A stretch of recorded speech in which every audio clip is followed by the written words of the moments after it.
Hi everyone, welcome back to the channel.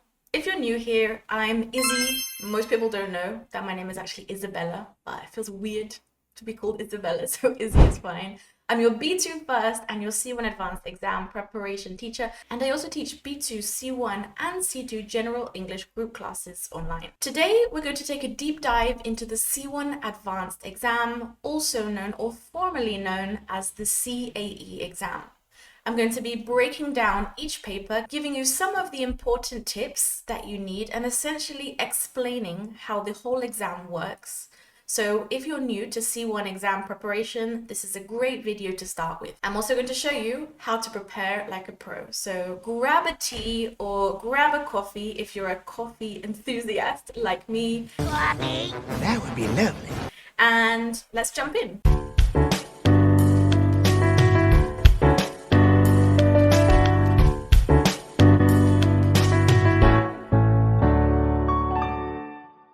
Alright, so let's kick things off with an overview of the complete exam structure. The C1 Advanced exam has 4 papers, but it's divided into 5 sections. You've got reading and use of English. You've got speaking, writing, and listening.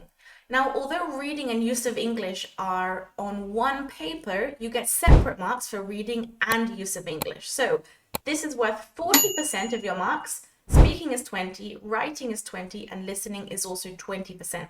Now, each of these parts of the exams tests very different skills, so there's really no hiding from one of these papers. But let's look at each of them in a little bit more detail now. So first up, we have reading and use of English. And as I mentioned just before, this paper is a 2-for-1 deal. They test your grammar, your vocabulary, and also your reading comprehension. Now, in the C1 exam, the reading and use of English paper is divided into 8 parts. And the first one, as you can see here, is the multiple choice close. You'll get to text with 8 gaps, and you've got 1 example answer already given for you at the top. And what you have to do is choose the correct word that goes into the gap that you have. You'll always have 4 options, and they're basically testing your knowledge of vocabulary, collocations, especially sometimes idioms, phrasal verbs, and so on. Now, because this first section is essentially a vocabulary test, reading widely like newspapers, books, academic articles, anything that you can get your hands on that will expose you to English in text is going to help you increase your range of vocabulary. The wider the range of text that you read, the more it's going to help you. Now, if I had to give you one tip on reading and use of English part 1, it would be to look for contextual clues in the surrounding sentences, because the context of each sentence is really going to help guide you to choosing the right answer. Now, reading and use of English part 2, so this counts as one of the use of English marks that you'll get, not the reading one, is called the open close. Now, it's another text with 8 gaps, but this is a little bit more difficult because you have to fill in the gap with your own words. You have to guess which word would best fit into this gap. Now, this part generally tests your understanding of grammar especially, but also sentence structure.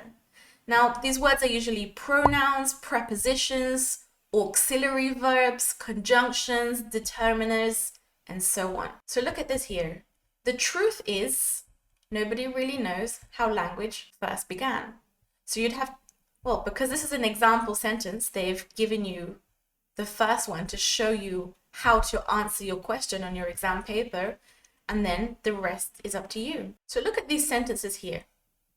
One recent theory is that human beings have evolved in such a way. But there are also common words and phrases that pop up again and again. So you start to have a feel for the kind of words that Cambridge examiners are looking for. A recent theory is that human beings have evolved in such a way that we are programmed for language from the moment of birth.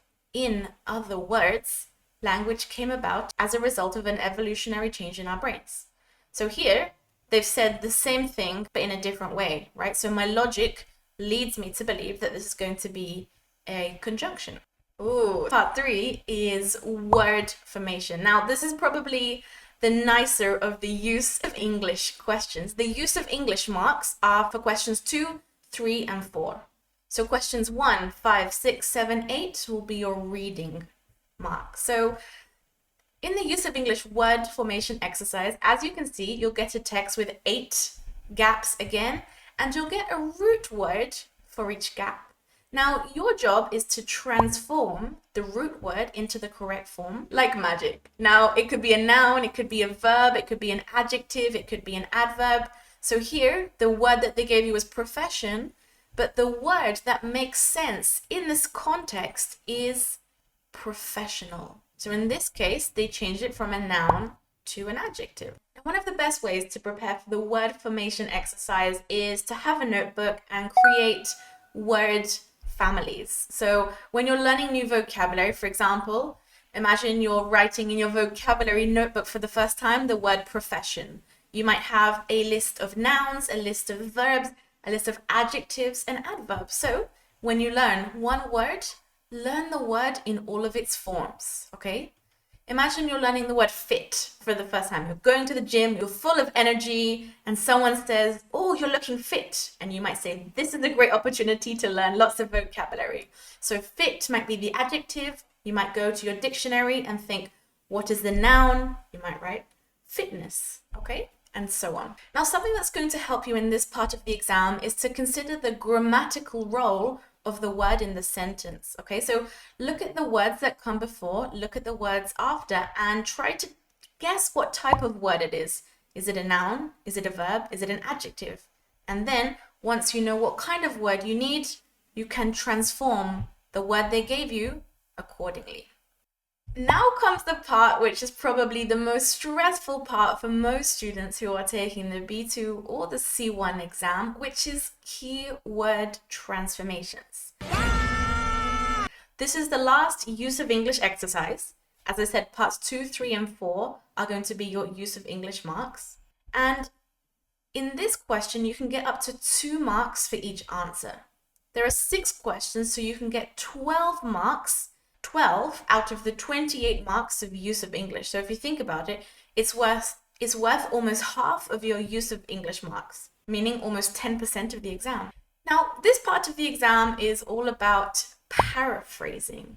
As you can see, you'll get a sentence and a keyword, and you have to rewrite this sentence using this keyword. You cannot change this keyword, and you have to do it in 3 to 6 words. To really get good at keyword transformations, you're going to have to do a lot of practice exercises. So really focus on understanding different grammatical structures such as the passive voice, reported speech, conditional sentences, and so on. Phrasal verbs and collocations are also really going to help you in this part of the exam. Now, an important tip to remember here is that you have to pay very close attention to the meaning of the original sentence. And you want to make sure that when you transform the sentence, you do not lose the meaning of the original sentence.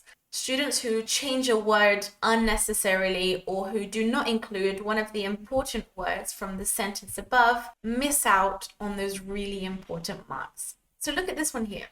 James would only speak to the head of the department alone. And the word that you have is here. Okay, so let's look at the words that are the same. James is in this one. James is here. To the head of department alone. To the head of department alone. So the part that we have to transform is would only speak. The answer that they are looking for is insisted on speaking, because we need a word or a phrase that means exactly the same as this, that uses the keyword. So they're testing, do you know which verb means the same? And are you using the right grammar? Did you put an ing instead of the infinitive, for example? So yeah, not a fun part of the exam. So now that we've gone through parts 2, 3, and 4, which are your use of English marks, we also looked at part 1, which is part of the reading section. 5, 6, 7, and 8 are also part of your reading marks. So here, in reading part 5, which is a multiple choice exercise, you'll read a long text and answer 6 multiple choice questions. Now, this kind of exercise is really testing your understanding of detail, opinion, tone, and more. Practice your reading comprehension with a variety of texts. I mentioned this in reading part 1. It's going to help you in all parts of the reading exam. The wider the variety of texts you read, the better you're going to get at understanding the text that you're reading.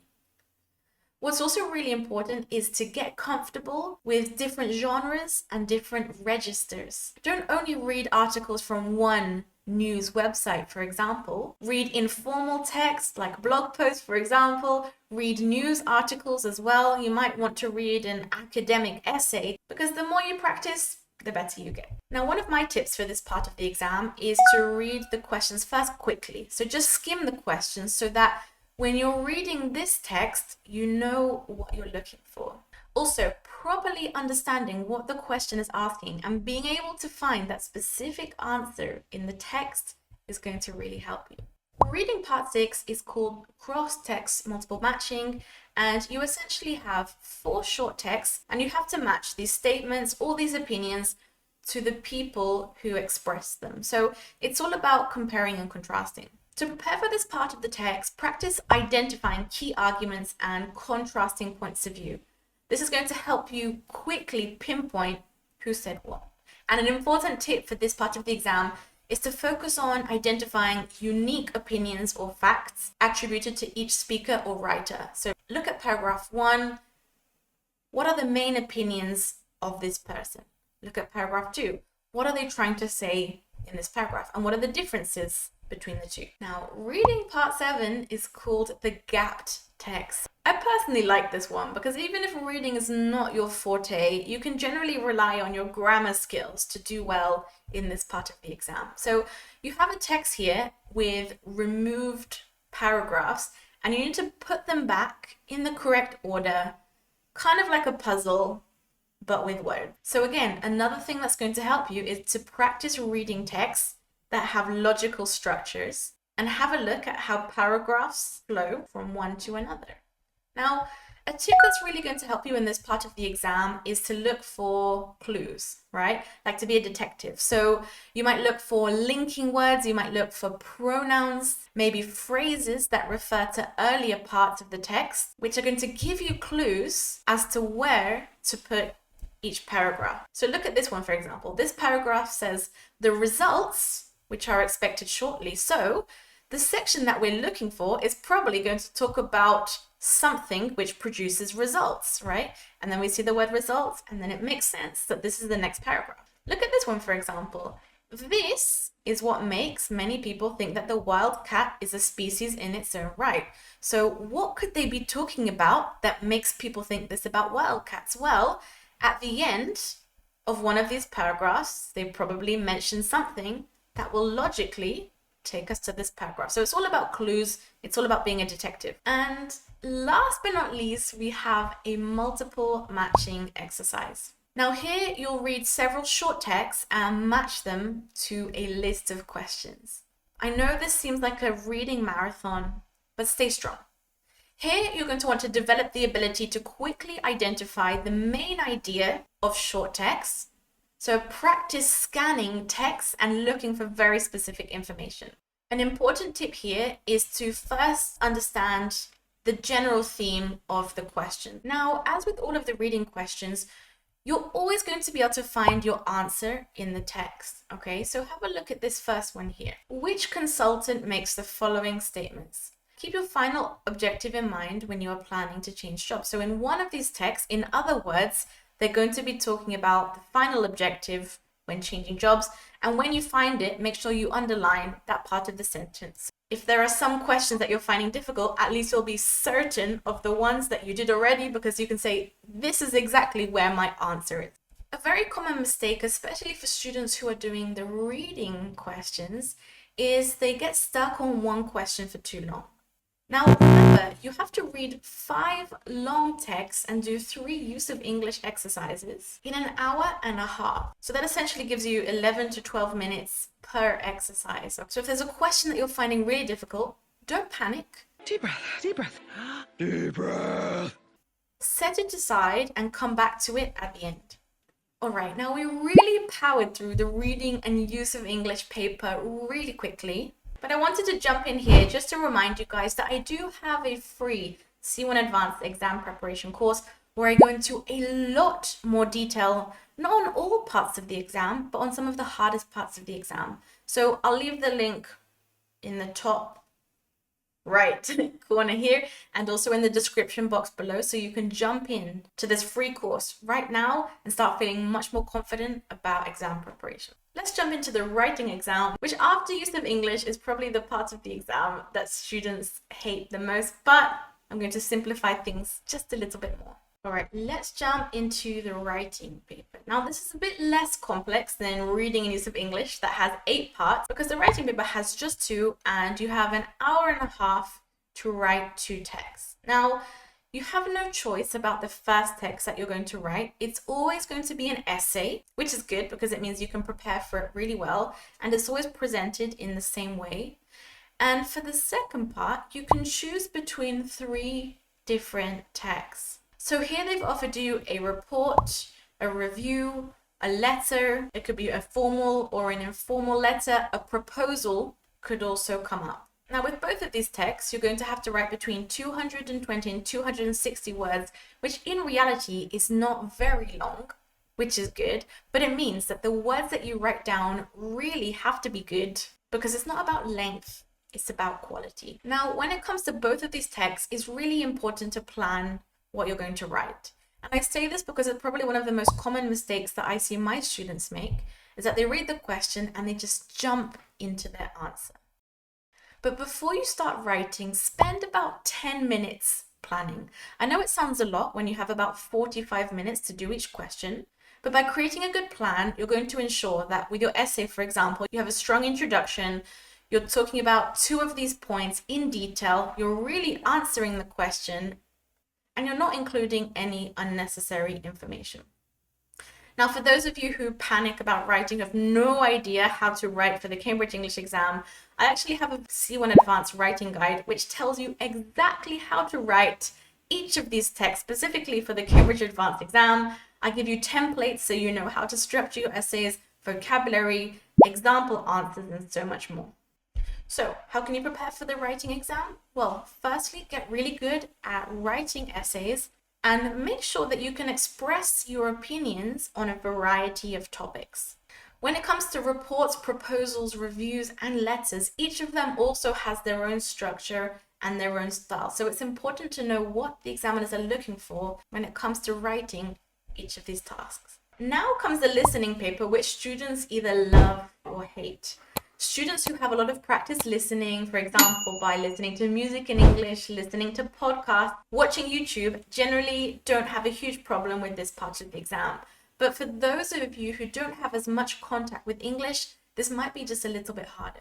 In the listening paper, there are 4 parts, and you have about 40 minutes to do this paper, and they also give you extra time to then write your answers on your answer sheet, meaning that you can doodle all over here, make all the notes that you want, even write your answers here, and then when the audios have finished, when the exam has finished, you can copy your answers onto the answer sheet. So as you can see here, part 1 is a multiple choice exercise. You're going to hear 3 short extracts, so 3 different audios from conversations. And for each conversation or for each audio, you're going to get 2 questions with 3 possible answers. Now, here they're really testing your ability to understand very specific information, but also gist and opinions. Something that's really going to help you in the listening exam is to listen to a variety of English audio. This might be the radio or the news, maybe listening to podcasts, interviews.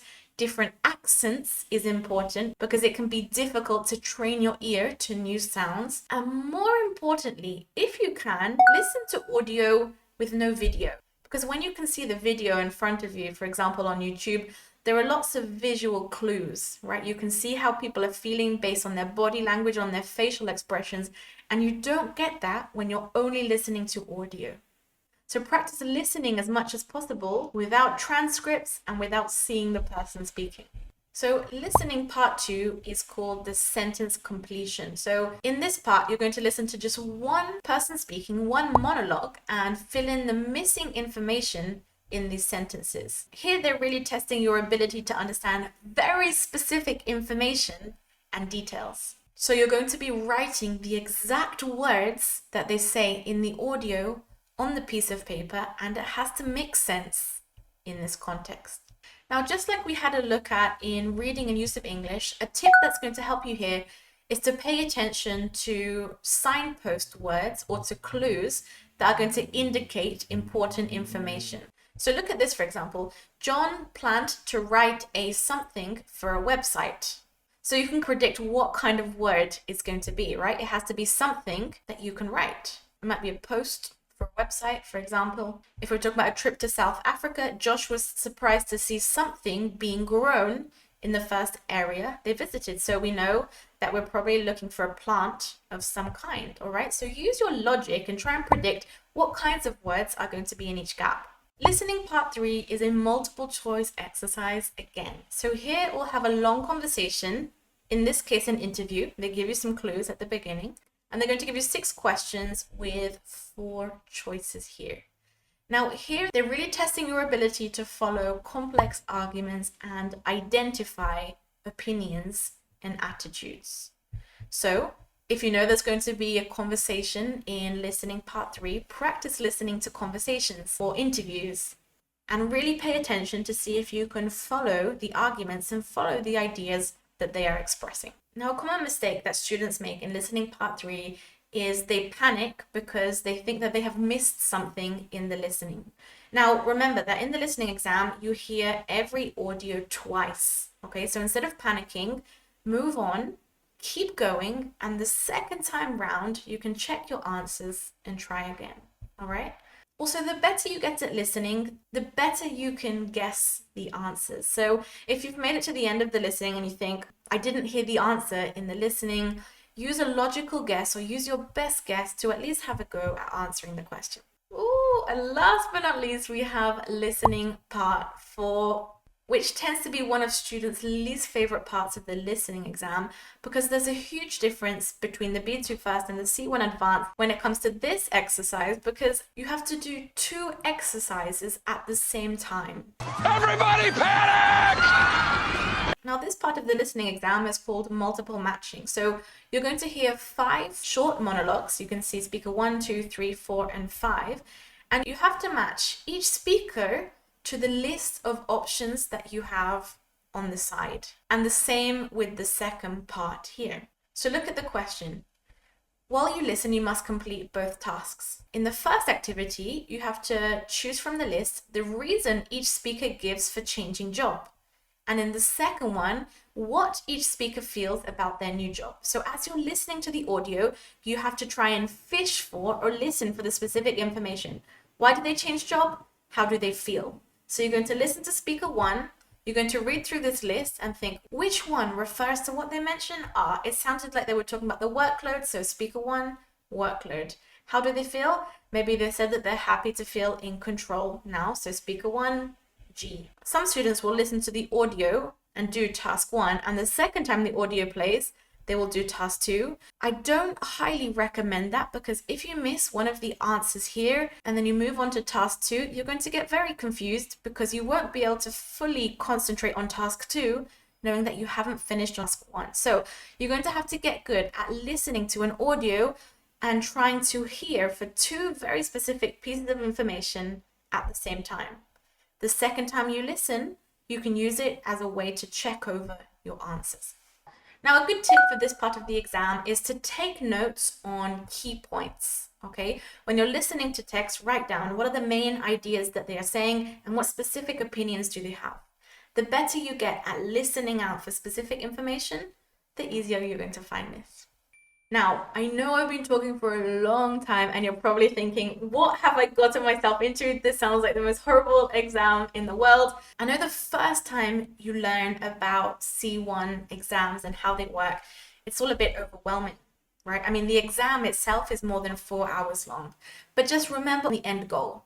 If you're planning to take the C1 exam, it's for a reason, right? Maybe you want to change jobs, you want a better paid job, you want to live on the other side of the world.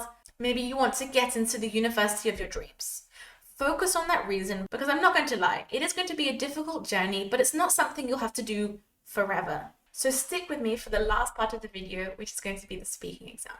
Now, because a lot of English students don't practice speaking very much or they don't have the opportunity to speak very much, the speaking exam can be very anxiety inducing for them.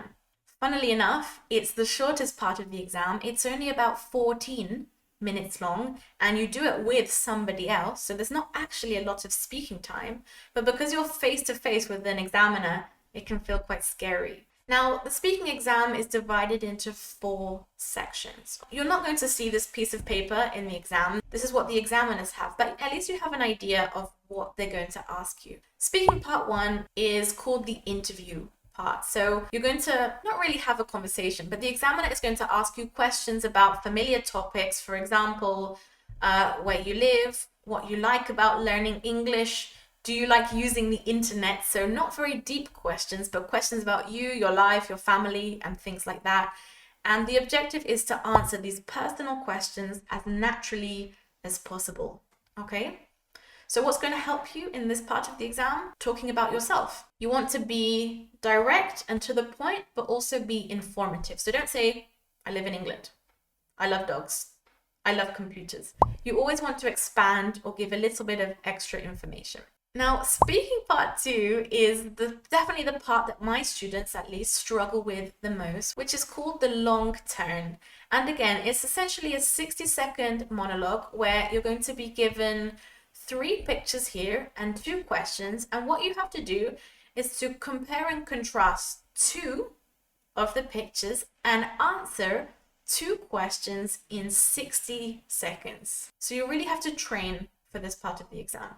After you've given your monologue, the examiner is going to ask your partner a question about your pictures. So even if you're not talking in this part of the exam, when your partner is doing their monologue, listen carefully to what they're saying, because you are also going to have to answer a question about their pictures.